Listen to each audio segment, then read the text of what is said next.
Kung may mga videos katulad ng mga to, isend sa aking programa para magka-chance kumita.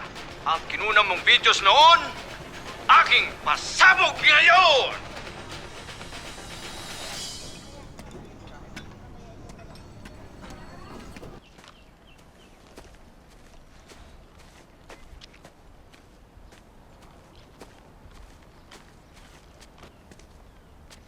Sir.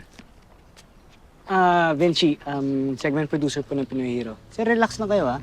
Kwento niyo lang naman kung paano niyo tinulungan yung pulube, ganun lang. Simple lang. Dali lang po to. Hindi masyadong kabahan. Okay? Ready, Grace? Yes, ready. Tara, roll tayo. Tinaguri ang social media capital of the world ang Pilipinas. Kaya hindi katakataka na ang bilis mag-viral ng video o post ang in-upload nito kanina online.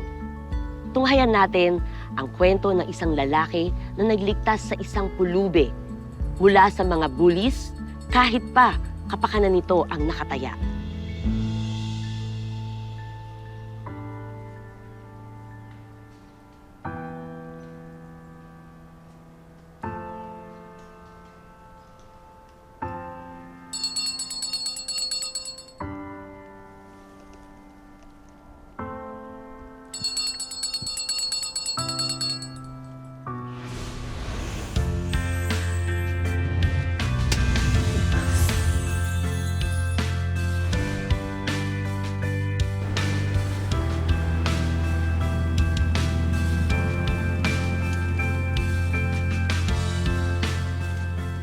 Yung tao sa loob ng mascot na yan, sa tingin mo kaya nakangiti kaya siya?